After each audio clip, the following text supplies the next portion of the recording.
Donc les images que vous allez avoir dans le dossier, il s'agit d'images que je suis allé chercher il y a 5 minutes sur le web, un peu au hasard, j'ai pioché, parce que c'est juste...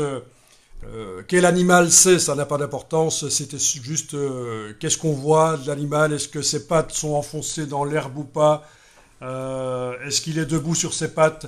Ça, j'ai fait attention à ça parce qu'on va travailler avec quelques images et pour que ce soit plus facile, je vous ai pris des animaux où le bout des pattes n'est pas enfoncé dans l'herbe, parce que ça c'est un peu plus difficile. Et comment est-ce que j'ai trouvé les images? Parce que vous savez qu'on ne peut pas utiliser toutes les images qui sont sur le web, évidemment. Il y a plein d'images qui sont sous copyright, attention, hein, c'est une fausse croyance. Si les images sont sur le web, si les gens l'ont mis sur le web, c'est qu'on peut l'utiliser. Oui, tu peux le télécharger et chipoter dans Photoshop le dimanche après-midi chez toi, mais jamais faire un travail que tu vas diffuser. Vous n'avez pas le droit, avec des images qui sont sous copyright. Donc comment trouver des images qui ne sont pas sous copyright? Donc il y a, voilà comment j'ai procédé, je vous le dis, évidemment vous ne le faites pas, vous regardez juste, parce que ça on le fera peut-être ensemble plus tard, aller chercher, oui on va le faire ensemble plus tard, aller chercher une image. Donc Brown Bear, c'est ce que j'ai cherché ici par exemple, mais j'ai cherché évidemment d'autres choses avant. J'ai affiché les... d'abord, je suis allé dans la partie images.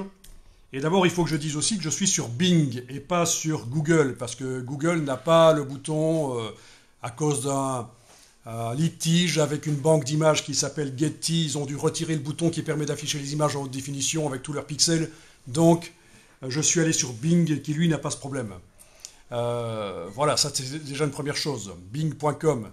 Donc, dans la partie images de Bing.com, je suis allé afficher les filtres. Parmi les filtres, j'ai demandé deux choses. J'ai demandé qu'il m'affiche uniquement des images qui font minimum 1000 pixels sur 1000. Donc c'est ce qu'on appelle combien est-ce qu'il y a de pixels dans l'image si elle fait minimum 1000 sur 1000. Hein? Combien de pixels en tout? Oui. 1000 fois 1000. Et ça fait combien 1000 par 1000? 100 000? Oh non, sérieusement, c'est une blague. 1 million évidemment. Extrêmement mauvais en calcul, s'il vous plaît. Ah ça je confirme. 1 million, ben oui. Et c'est ce qu'on appelle, figurez-vous, vous avez déjà entendu le terme, c'est un mégapixel. D'accord? Donc quand vous avez un appareil photo sur votre smartphone ou sur votre appareil photo numérique et qu'il est indiqué qu'il est 8 mégapixels ou 24 mégapixels, ça veut dire qu'il produit des images qui contiennent 8 millions de pixels ou 24 millions de pixels. Bon, c'est un peu plus compliqué que ça, parce que parfois il y a un peu tromperie sur la marchandise, mais en gros c'est ça. Voilà. En natif, sans devoir multiplier artificiellement les pixels. Le capteur de l'appareil photo de votre smartphone 8 mégapixels produit des images avec 8 millions de pixels si vous demandez le maximum de qualité. Donc le mégapixel, c'est le million de pixels. Qu'est-ce qu'il y a d'autre que j'ai demandé ici? J'ai fait un filtrage sur les licences Creative Commons. J'aurais pu aussi demander du domaine public. Le domaine public, c'est extrêmement libre, c'est-à-dire que les images qui sont vraiment du domaine public, notamment les images qui sont sur Wikipédia, Wikimedia, on a le droit de les utiliser, de les modifier, de ne pas citer l'auteur, de faire des travaux commerciaux qui vous rapportent de l'argent avec. Donc, ça, c'est les images, les vraies images du domaine public. Je dirai plus de choses à ce propos plus tard, je ne vais pas m'étendre, mais je voulais élargir un peu le choix que j'avais, et donc je suis allé vers Creative Commons. Quelqu'un connaît Creative Commons? Ça vous dit quelque chose? C'est un type de licence où parfois, quand on utilise l'image dans ses travaux, il faut citer l'auteur. Parfois, on ne peut pas modifier l'image. Parfois, on ne peut pas l'utiliser pour des travaux commerciaux. Donc il y a parfois des restrictions avec le Creative Commons. Restrictions qu'on n'a pas avec le domaine public. Mais par contre, voilà, domaine public, c'est moins large. Il y a moins de résultats quand je filtre par domaine public. Là, je vais par exemple filtrer par domaine public ici, sur les ours bruns. J'aurai sans doute moins de résultats. Bien. Donc ce qui m'indique ici dans mon navigateur, c'est ce qu'on appelle la définition de l'image. Ceux qui travaillent dans la vidéo, vous savez peut-être qu'en vidéo, le nombre de pixels en largeur et en hauteur, on appelle ça aussi la résolution. Mais dans le monde de l'imprimerie, on appelle ça la définition, parce que la résolution, c'est autre chose. Dans le monde de l'impression, donc ce qu'on va faire ici, ça ne va pas être spécifiquement pour l'impression, mais on va avoir en tête quand même de sortir une des sorties, une des utilisations des travaux, ce sera éventuellement d'imprimer. Donc c'est pour ça que dès à présent, on va se dire, tiens, ça c'est la définition de l'image et c'est pas la résolution. Même si, dans le monde de la vidéo, certains appelleront ça la vidéo. Alors par exemple, celle-ci, 4500 sur 2600, j'arrondis. Combien de mégapixels? En supposant que l'image n'a pas été agrandie artificiellement dans Photoshop pour multiplier les pixels. Donc 4500 sur 2600, ben, je vais prendre mon outil de capitaliste. Ça équivaut à du 4K Vaguement du 4K, mais c'est pas tout à fait du 4K. Non, c'est pas exactement du 4K. Alors, si je multiplie 4500, voilà, fois 2600, j'obtiens 11 700 000 pixels. Il y a 11 700 000 pixels dans cette image. C'est donc une image qu'on peut... Comme j'ai laissé tomber un peu les chiffres après la centaine, là, c'est une image qui contient 12 millions de pixels, on va dire 12 mégapixels. Voilà. C'est plutôt presque... Enfin, c'est du SICK, c'est pas ça? Il ne faut pas essayer de rapporter ça à la vidéo, parce qu'on ne parle pas de vidéo ici, ça n'a pas d'importance. Moi, c'était pour me donner une idée de... Voilà.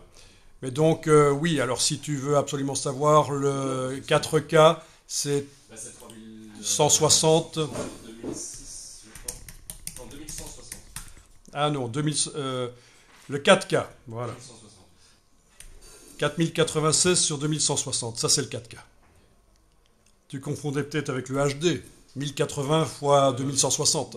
Non, c'est pas ça, c'est pas 1080. 1080 fois 2000...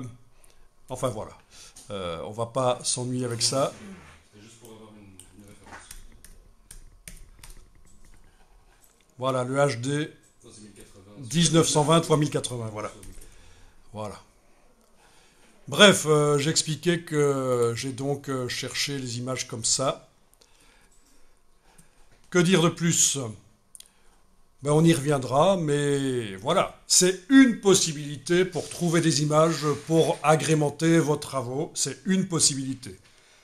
C'est un peu ennuyeux parce que généralement, c'est des formats PNG, qu'on appelle aussi PNG, ou du JPEG, le JPG, ou JPEG. Donc c'est des formats web et c'est généralement compressé. Il y a de la destruction dans l'image, il y a des détails, il y a de la compression qui se voit, c'est pas l'idéal. Oui, en effet, le JPEG, il y a de la compression, mais le PNG, il n'y en a pas. Ou alors elle est non destructive. Donc si on peut avoir des images PNG, c'est encore mieux. Donc typiquement ici, sur le web, vous allez avoir ces deux grands formats de fichiers, PNG et JPEG. Et le JPEG, normalement, c'est pas l'idéal pour commencer un travail, mais si on me demande de faire un travail pendant 1 heure avec un ours brun, qu'est-ce que je fais? Je téléphone à mon patron, dit tu peux m'envoyer au zoo de Berlin, je dois photographier un ours brun, je suis de retour dans 4 jours, mais non, c'est pendant 1 heure le boulot, donc je vais soit aller sur le web prendre une image gratuite, entre guillemets, soit acheter une image dans une banque d'images, genre, j'ai parlé tout à l'heure de Getty qui a fait un procès à Google pour empêcher que Google puisse afficher un bouton qui permet d'afficher les images en haute définition. Donc c'est ce qu'on appelle une banque d'images.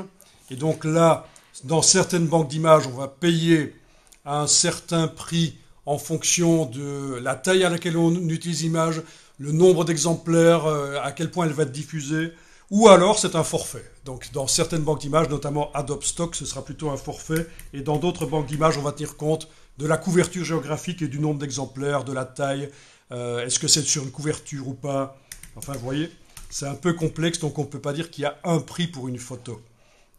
Voilà.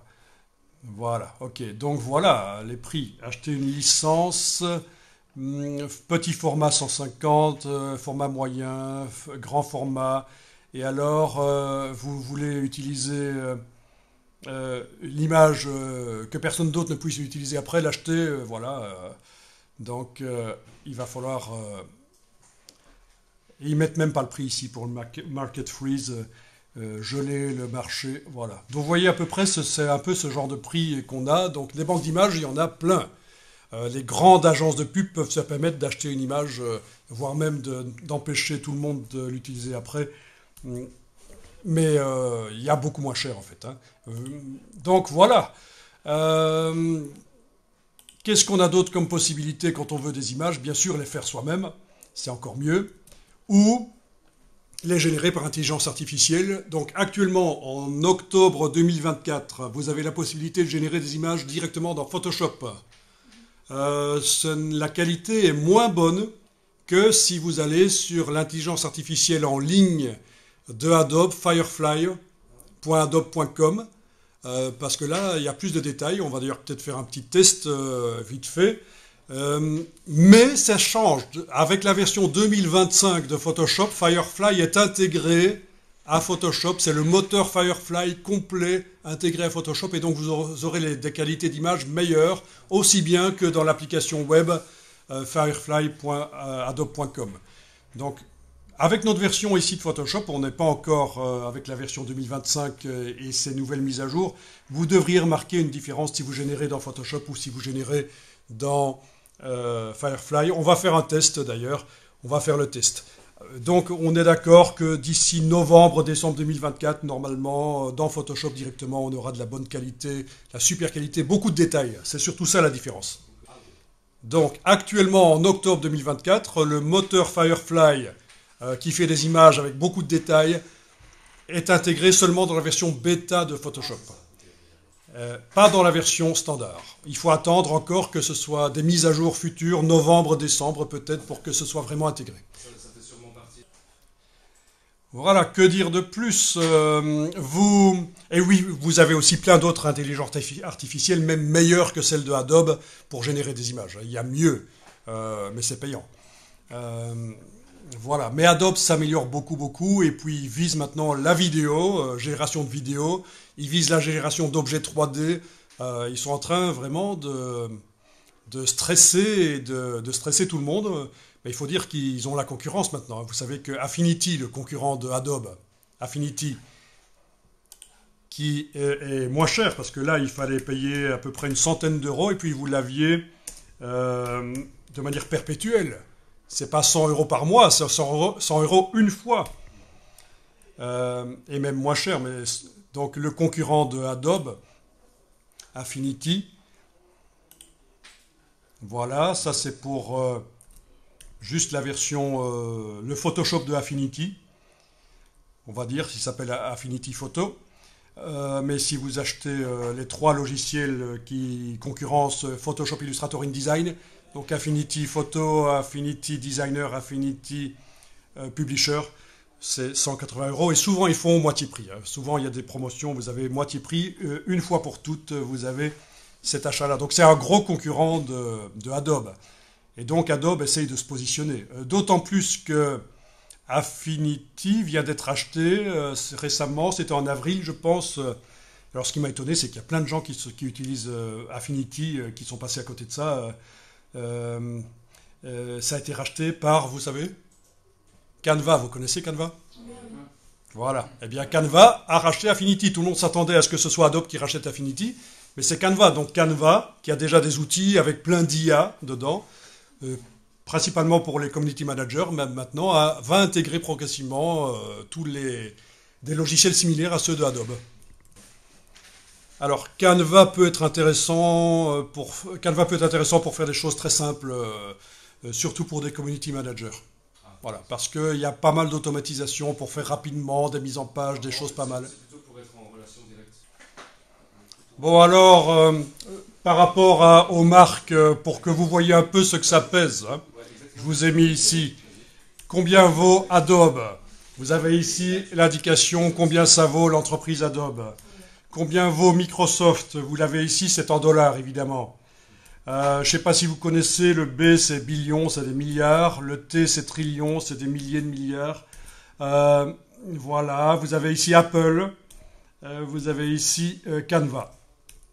Donc, je vous ai remis ça en milliards ici au-dessus. Adobe vaut actuellement en bourse 218 milliards, Microsoft 3050 milliards, Apple 3430 et Canva 25 milliards. Comme ça, vous voyez à peu près que vraiment Canva est un outsider. Avec Microsoft, tu peux rembourser les dettes de là. Ok, donc ça c'est la petite introduction parce que je voulais quand même vous dire d'où venaient les images et surtout vous préciser que vous n'avez pas le droit d'utiliser tout ce qui vient du web. Bon, ben puisqu'on en a parlé, on va faire quand même un peu de génération d'intelligence artificielle dans Photoshop.